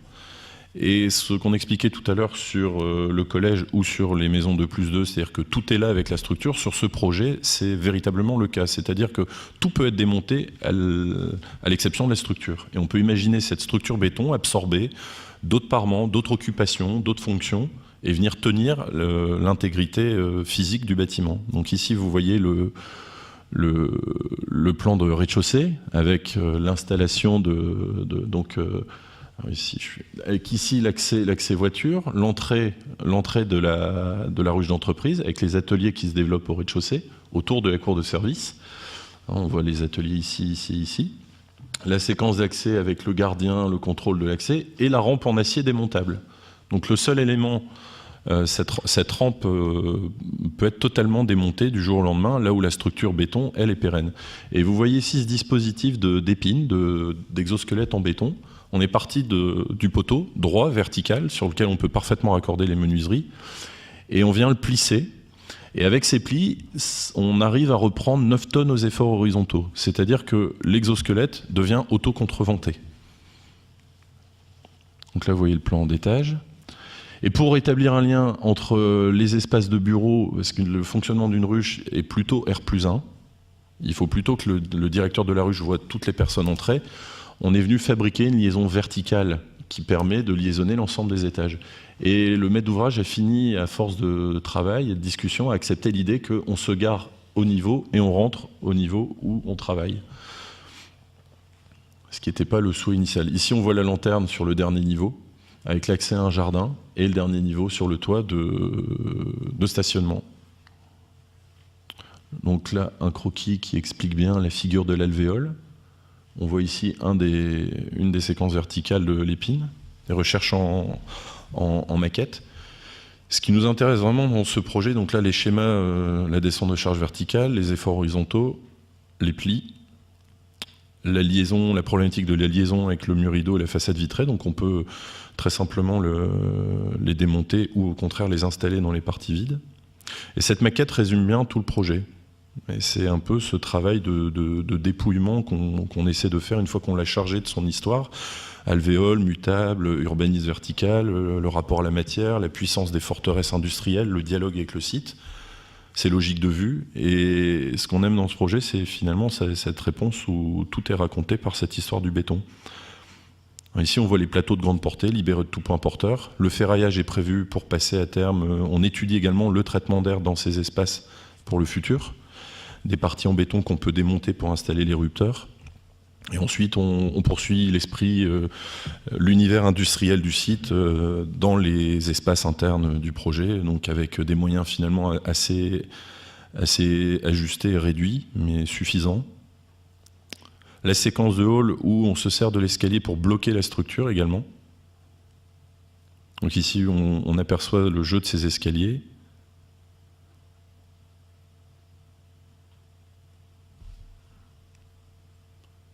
Voilà, là on est en dessous. Là on aboutit sur la lanterne avec des vues sur ce toit jardin et des vues très lointaines sur le parc. Ici on voit le dialogue entre les deux bâtiments, entre les forteresses industrielles et notre projet. Une architecture assez forte, assez physique. Et ce qui est assez intéressant aussi quand on parlait de parcours et d'histoire, c'est que finalement on n'a pas de dogme esthétique ou de dogme plastique. On n'aime pas trop savoir à l'avance à quoi ça va ressembler, et ce projet évoque un peu l'épopée du béton, ces projets un peu années 70, mais ça ne pose strictement aucun problème. Voilà. Alors, le centre nautique,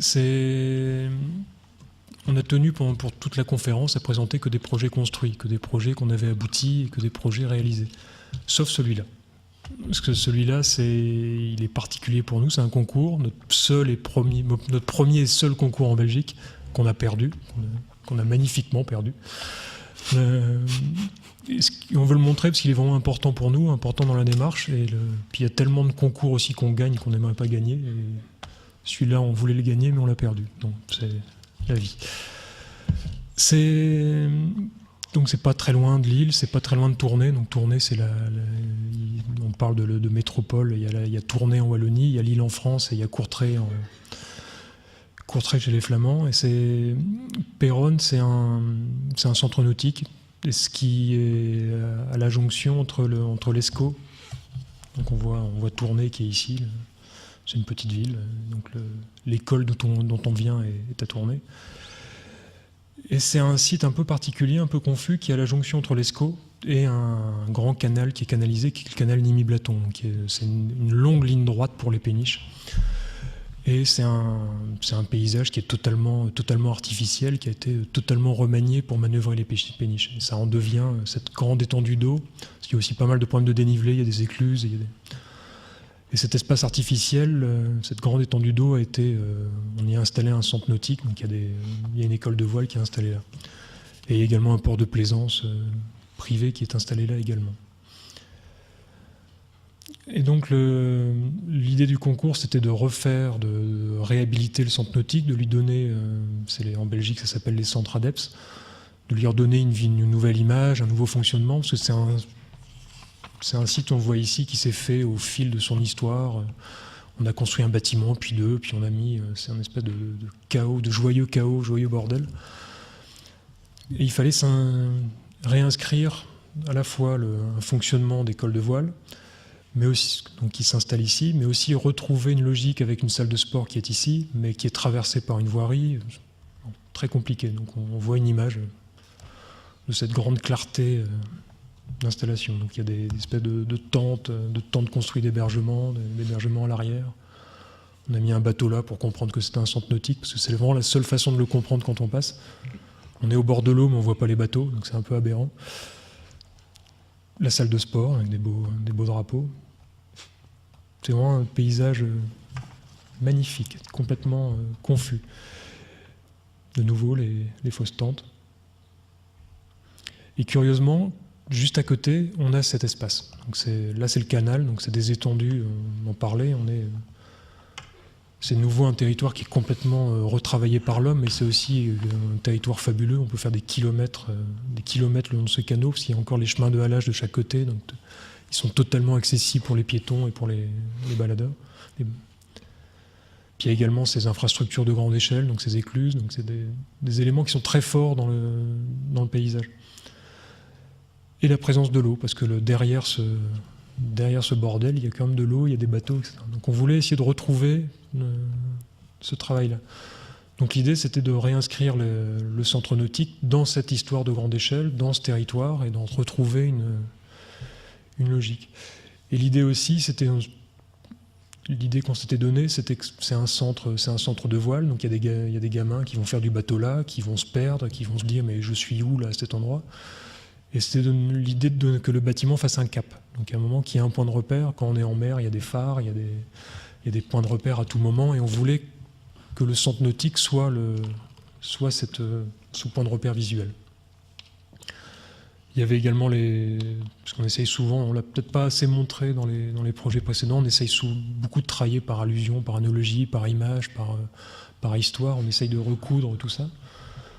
Donc on voulait à la fois retrouver cette grande échelle, retrouver cette relation avec l'eau, quoi de mieux qu'une jetée pour retrouver la relation avec l'eau, retrouver cette notion de structure, cette notion au moment de bâtiment en ligne, retrouver ce travail sur la construction. Au moment, les bateaux, c'est aussi de belles charpentes, c'est le travail du bois, c'est le travail de la légèreté, il y a une grande efficacité aussi dans le construit. Quand on construit un bateau, on ne fait pas n'importe quoi, il faut vraiment que ça soit très justement pensé.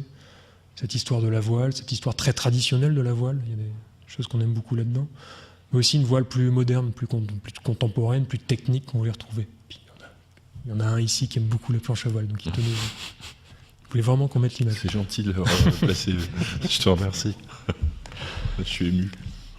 Mais également un travail sur c'était un projet qui n'avait pas de grands moyens. Comme ça, vous avez vu un peu la conférence d'à côté, il paraît qu'ils étaient à côté. C'était ça, c'était Il n'y avait pas la Caton ? Ah, je sais pas. Si, j'ai cru comprendre qu'ils étaient à côté également. Voilà. Mais également ce travail sur justement parce qu'on a vu beaucoup de projets où on travaille sur le lourd, sur le matériau, sur la brique, sur la minéralité, mais on essaye de plus en plus de travailler sur le bois, sur la légèreté. Ce projet a été très important pour nous. Donc on a essayé de travailler aussi sur ces enveloppes, sur ce travail d'enveloppe. Donc on a très vite travaillé sur comment faire un hangar, parce que c'est une école de voile, donc il faut pouvoir y ranger des bateaux l'hiver, il faut pouvoir hiverner, il faut pouvoir installer toutes sortes d'activités. Et on a très vite travaillé je montrerai l'implantation après, on a très vite travaillé sur la structure avec un ingénieur belge avec qui on travaille peu parce qu'il n'a pas assez de références pour travailler en France sur les gros projets publics, mais c'est un bonheur de travailler avec lui, qui s'appelle Cédric Évrard. Il enseigne également à tourner, c'est quelqu'un on parlait d'ingénieur ingénieux tout à l'heure, c'est vraiment quelqu'un de totalement passionné et totalement au service du projet. Il est ingénieur, mais il est surtout ingénieur architecte, donc il comprend complètement les problématiques de l'architecture. Et on a essayé d'installer une grande structure qui s'installe dans le paysage, mais une grande structure aussi qui peut être très, très mutable dans les évolutions. Donc on voit la relation ici, différents croquis, et on a essayé d'installer l'école dans cet entrepôt. Donc comment on peut faire un entrepôt simple, léger, qui peut tout accueillir, qui peut accueillir une salle de sport, des salles de ping-pong, qui peut accueillir les bateaux l'hiver, etc.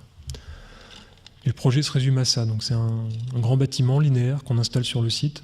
On fait le vide, donc on enlève tout ce qui est un peu compliqué, on enlève tout ce qui empêche de voir le lot, puis on le traite en 3 parties.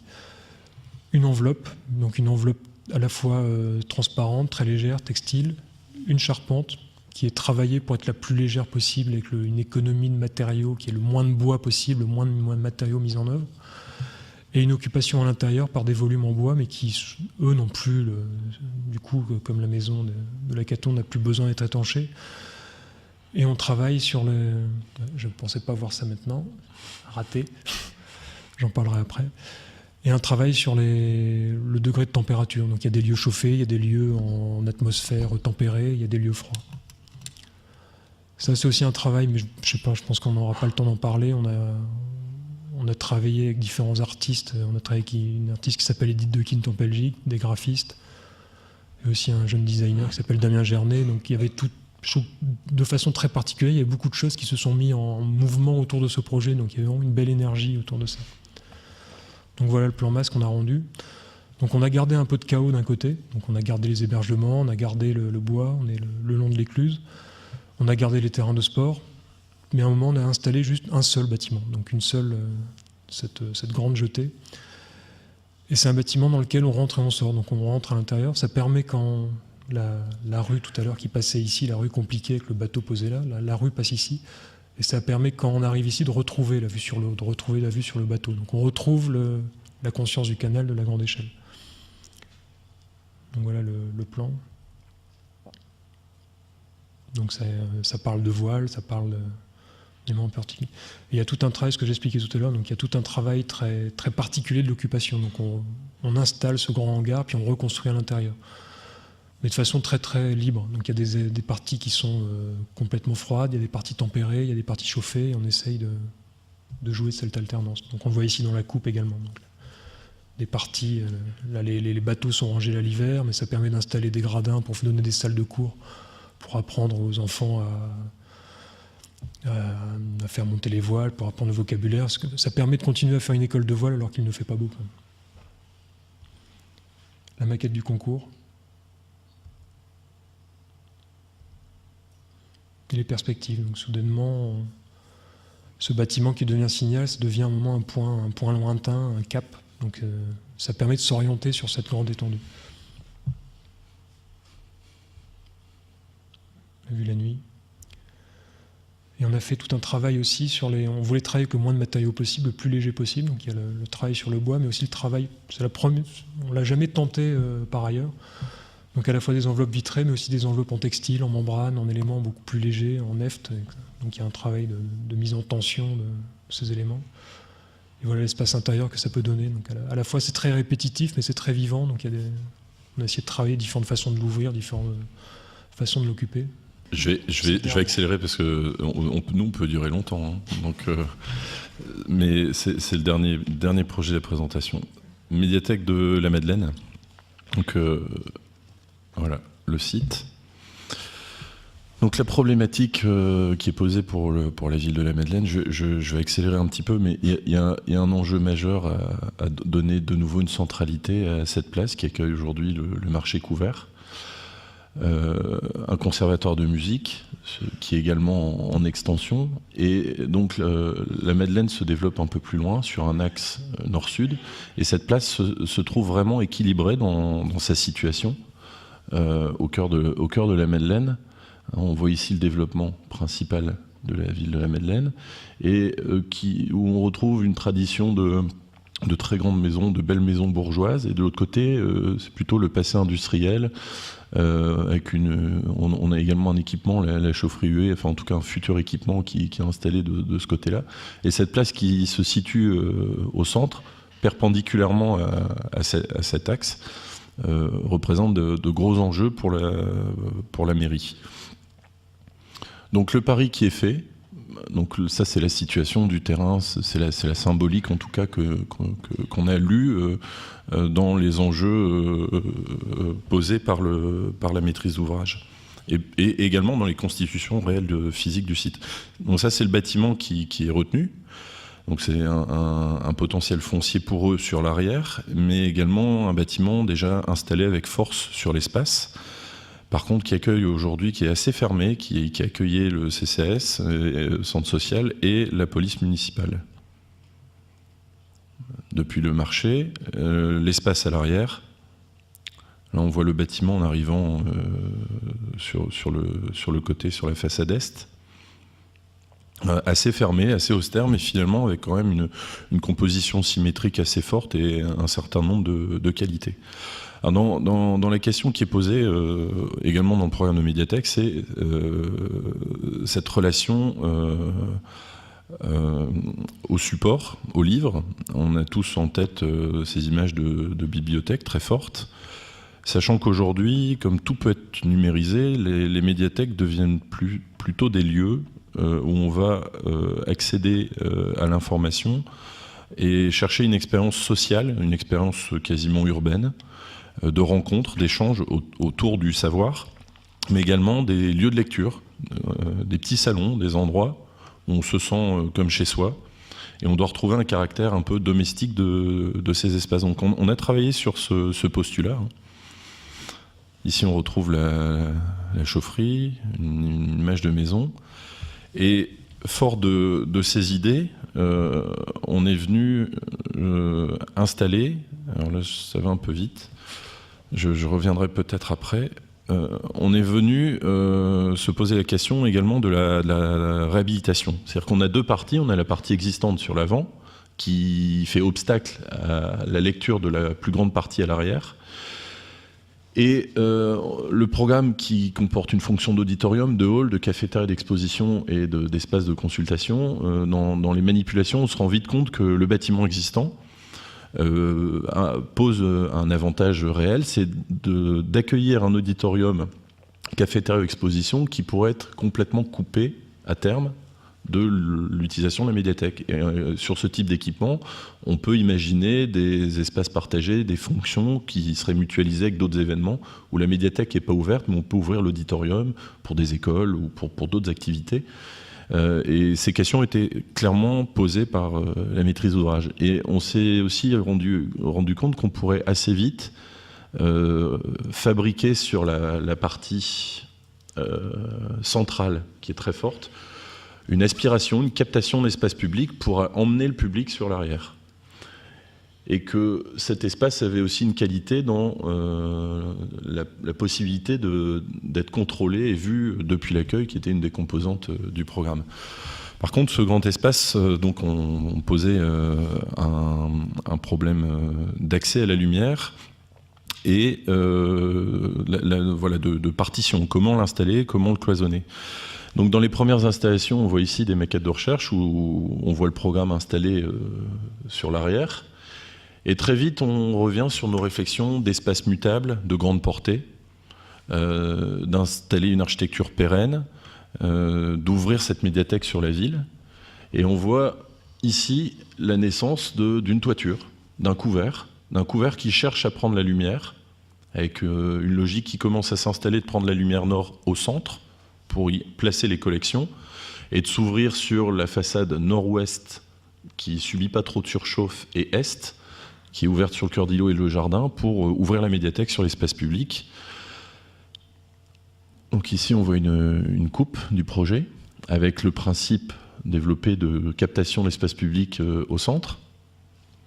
Le bâtiment était installé sur un socle, donc on est venu faire un travail sur l'existant qui, à la fin, n'est pas forcément visible. L'ensemble du travail de structure est caché, un peu comme pour un iceberg. Toute la partie enfouie n'est pas visible. Il y a un très très gros travail de reprise en sous-œuvre. On a dû descendre l'ensemble du plancher. On est venu ouvrir au centre, donc mettre en suspension, en lévitation, ce gros volume pour fabriquer cette séquence d'entrée. On a ouvert l'ensemble des baies jusqu'au sol et les pignons pour fabriquer cette transparence et cette porosité. Ici, on voit le souhait de dialogue sur le jardin est. La logique de prise de lumière nord-ouest et est avec les plis de façade et la logique de prise de lumière au nord par les grands sheds. Et l'idée d'installer ensuite un paysage de meubles, des meubles qui joueraient de cet espace pour créer les séquences, pour ne pas non plus être dans un grand supermarché, mais bien dans une médiathèque avec une expérience de la déambulation. Mais on comptait beaucoup sur les meubles pour nous aider également à constituer ces éléments. Et encore une autre idée, une autre couche, l'envie de travailler sur une ossature bois préfabriquée, avec le bois qui fixe le CO2, filière sèche, et qui amène chaleur, confort domestique à l'espace. Alors ici, vous voyez la toiture, la vue en toiture du projet. On voit au centre ces triangles isocèles, ces pyramides avec les grandes verrières qui sont réglées pour doser la lumière, mais également pour atteindre une ouverture maximale sans recoupement, pour garder cette poésie quand on lève les yeux de la vue sans profil alu dans cette vue. Et aussi une logique pour guider l'eau, avec des chéneaux finalement parallèles qui vont emmener l'eau vers ces gargouilles qui les rejettent sur le jardin. On vient réinfiltrer l'eau sur la parcelle, en tout cas dans l'idée. Si le paysage de meubles avec les différentes séquences, et je n'ai pas expliqué, on subit une contrainte ici avec un poste EDF qu'on doit conserver. De cette contrainte, on provoque un noyau qui va venir bloquer la structure et qui va également permettre de libérer cette grande toiture de la logique de traitement d'air dans le projet. Ici, vous voyez le plan d'existant avec la police municipale et le CCAS et l'espace complètement cloisonné du bâtiment. Donc on est venu vraiment ouvrir. Et la version finale, où les pignons sont libérés, l'entrée est complètement ouverte. On voit l'installation d'un dispositif en panoptique pour les meubles et de ces paysages de meubles. La vue de la toiture avec le jardin, donc ça permet de créer une petite terrasse près de la zone cafétéria, une terrasse abritée des vents. les recherches en maquette. Et ici, on arrive sur le dernier dispositif où on souhaitait, encore une fois, c'est ce même travail de concentration des idées en un élément très fort et qui accueille tout ça. On aimait beaucoup la force physique de ces pyramides et l'élan spatial que ça pouvait donner. Et sur les côtés, on n'avait pas besoin de monter, de créer ces pyramides. Il y a des premières maquettes créent des pyramides latéralement. Par contre, on ne voulait pas retrouver une charpente traditionnelle et on avait envie que ce tapis qui flotte sur l'espace soit structurellement homogène. Et on voulait faire travailler toute la matière, ne pas avoir une charpente métallique avec un faux plafond bois, mais bien des caissons bois qui physiquement travaillent et fabriquent l'espace. Et sur les côtés, on avait juste besoin de créer des soulèvements pour ouvrir le regard vers le ciel et vers les arbres. Et on est venu travailler sur ces pointes de diamant inversées. Et sur cette question de préfabrication, c'est-à-dire que chaque caisson est composé de 3 triangles. Donc ici, on voit pour la pyramide, enfin un triangle ici coupé, mais 1, 2, 3, préfabriqués en atelier, qui accueillent l'électricité, l'acoustique, le pare-vapeur, le panneau pare-pluie, et assemblés sur un poteau, on verra, en un point, qui lui est pré-câblé et amène l'ensemble de l'alimentation. Et sur le côté, les pointes de diamant inversées, c'est également 3 triangles qui sont assemblés. Et en les tirant vers le bas, ça crée un espace plus domestique, plus bas, et on a un espace plus généreux et plus haut au centre. Sur les côtés, le regard s'échappe avec le vitrage. Au centre, on est un peu au centre de l'espace, on étouffe un peu plus, et l'élan vers le ciel permet à l'espace de respirer. Donc la logique inversée en toiture, la maquette. Le socle béton, donc ce que je n'ai pas expliqué, c'est que le projet est un peu plus haut, la rue est un peu plus basse. Ça permet également d'établir un rapport d'échelle entre la banquette qui est installée ici à l'intérieur et la personne qui marche. On n'est pas non plus complètement dans une vitrine au pied jusqu'au sol. Et ça permet également de venir raccrocher au volume de local EDF qui finalement a été... au bout d'un moment, par la force des choses, au moment du concours, c'était à conserver. Par la force des choses, il a fini par partir. Et donc, cet espace est devenu l'heure du compte, une petite cabane pour les enfants. Ici, on voit une autre maquette de recherche. Je vais accélérer un petit peu. Là, la façon dont l'espace s'ouvre sur les latéraux, sur le côté, sur le jardin. Les plis pour accueillir l'eau qui se déverse dans ce jardin. Les maquettes de mobilier, de recherche. La perspective concours, avec la grande transparence, le bâtiment qui était reblanchi pour être plus lumineux, moins austère. La vue dans ce grand espace entre ces poteaux. Alors les poteaux sont finalement on a réussi à les rendre assez étroits et à donner cette sensation qu'on a ce grand tapis qui flotte comme ça au-dessus de l'espace. Ici, on est sur les côtés, on s'ouvre sur le jardin. Et on souhaitait que l'ensemble de la matière travaille. Ça, c'est la façade d'origine, donc avec la façon dont le bâtiment était installé. Et ici, vous voyez une partie des dispositifs de reprise en sous-œuvre pour libérer ce bâtiment. C'est une photo de chantier assez récente. Les pignons ouverts, donc c'est un bâtiment qui est en chantier. Et on est venu, les ingénieurs là ont aussi trouvé un peu avec notre aide quand même, une bonne solution d'utiliser les poutres existantes qui n'arrivaient pas à franchir l'ensemble de l'espace, il fallait les remettre en dessous, baisser les plafonds, enfin ça ne fonctionnait pas, de finalement, par des simples tirants, venir les reprendre par le haut, et ça a permis de solutionner l'ensemble des problèmes d'ouverture. Là, ici, on voit le caisson pyramide. Alors un projet comme ça ne peut pas se faire sans la participation d'une entreprise remarquable, Ed Wood, qui a fait un travail génial sur ce chantier, à la fois dans la complexité de la géométrie et de la volumétrie, et aussi dans la passion qu'il a partagée. On a affaire à des compagnons, des gens qui ont envie de prendre plaisir à faire de l'architecture, à bâtir des lieux. Évidemment, il y a un bilan comptable, mais il fait surtout ce métier parce que ça le passionne et pas pour d'autres raisons. Ici, on voit toute cette structure qui se développe, les pièces d'acier qui viennent accueillir les caissons. Ça, c'est les pièces d'acier dessinées au moment du concours, des images test. La volonté de faire un nœud qui exprime ce caractère physique de cette toiture qui vient poser, qu'on ressente bien les efforts. Des photos de Julien Lanoux encore de ces séquences de travail en atelier où on voit le caisson, on voit le dispositif qui est installé. Tout a été pré-monté en atelier en conditions réelles d'altimétrie pour les points d'appui.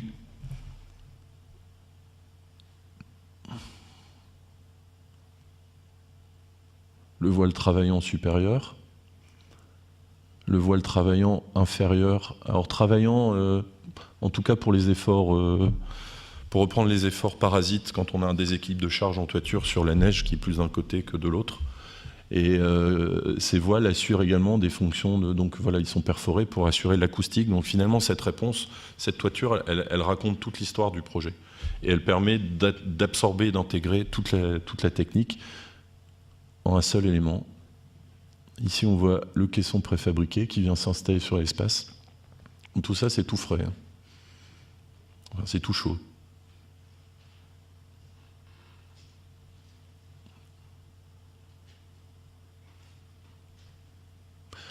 Et le nœud, l'assemblage, donc on est vraiment aux limites d'enrobage du béton, aux limites pour... on ne peut pas diminuer ce poteau. Plus que ça, on fait travailler l'ensemble de la matière pour réussir à atteindre cette sensation spatiale et la grande finesse de ce poteau avec cette toiture finalement qui est quand même lourde. On sent bien que physiquement il y a de la matière, mais qui donne une impression spatiale plutôt malgré tout de légèreté.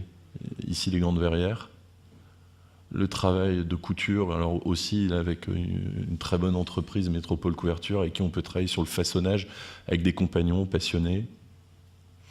Et on voulait terminer par un grand merci aussi à toutes les personnes qui nous accompagnent, qui nous ont accompagnés. On est entouré d'architectes passionnés, talentueux, tous très très forts, très souvent plus forts que nous sur pas mal de questions. Et voilà, on voulait faire un clin d'œil, on ne va pas pouvoir citer tout le monde, mais rappeler que c'est quand même un sport d'équipe et qu'on n'a évidemment pas fait ça tout seul.